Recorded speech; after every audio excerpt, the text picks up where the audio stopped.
जब भी आपने यू टर्न लेना है तो यू टर्न से थोड़ा सा पहले तकरीबन 100 किलोमीटर पहले आपने ये राइट इंडिकेटर दे देना है मुसलसल, और आपने लेन को स्लोली चेंज कर लेना है जब आप देखें कि भाई पीछे से कोई गाड़ी नहीं है। तो उसके बाद ये हम यू टर्न के ऊपर अप्रोचिंग है, ये सामने गाड़ी आ गई रॉन्ग साइड पे, तो जैसे ही आप अप्रोचिंग हो तो आप स्लोली यू टर्न की तरफ आ जाएं और ये जो आखिरी एंड होता है यू टर्न का वहाँ तक आपने जाना है। ठीक है, ये नहीं कि आपने पीछे से यू टर्न ले लेना है, पीछे से नहीं, आपने आखिरी एंड तक जाना है, क्योंकि उस तरफ से जो गाड़ी आ रही होगी वो भी फिर आखिरी एंड तक जाएगी, यानी वो मेरे पीछे उस तरफ देख रही होगी।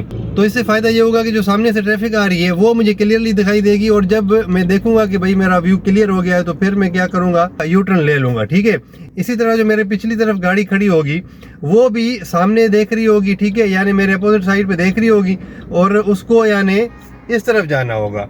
तो सामने से ट्रैफिक उसको क्लियर नज़र आ रहा होगा, तो फिर होगा क्या कि भाई जैसे ही वो क्लियर देखेगा तो वो यू टर्न लेके अपनी लेन में यानी इस तरफ आ जाएगा, इस रोड पे आ जाएगा, और मुझे ये सामने ट्रैफिक क्लियर दिखाई दे रहा है। जब मैं देखूंगा कि भाई अभी क्लियर है तो फिर मैं ऑन द वे हो जाऊंगा, अपने रास्ते पे आ जाऊंगा। ठीक है जी, तो ये होता है असल तरीका। लोग क्या करते हैं कि भाई शुरू वाले पार्ट में यू टर्न के खड़े हो जाते हैं, और फिर जो सामने से ट्रैफिक आ रही होती है दूसरी, तो फिर उसको यू टर्न लेने में परेशानी होती है और आपका व्यू भी फिर क्लियर नहीं होता। तो इसलिए ये बड़ा अहम और बड़ा मेन पॉइंट है। इसके ऊपर मैंने पहले भी वीडियो बनाई हुई है, लेकिन मुझे ज़रूरत महसूस हुई कि अभी दोबारा इसके ऊपर वीडियो बनानी चाहिए ताकि लोग देखें और एहतियात करें, और आपका इंडिकेटर भी चलता रहना चाहिए जब तक आप यू टर्न में खड़े हैं। ठीक है जी, तो जैसे ही आपने देखा कि भाई सामने बिल्कुल कुछ भी नहीं है, आपने स्लोली ये यू टर्न ले लिया और ये इंडिकेटर चल रहा है।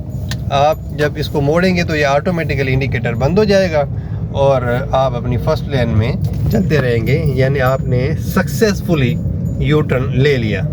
ठीक है जी, तो मेरे ख्याल में आप समझ गए होंगे। थैंक यू वेरी मच, अल्लाह हाफिज़।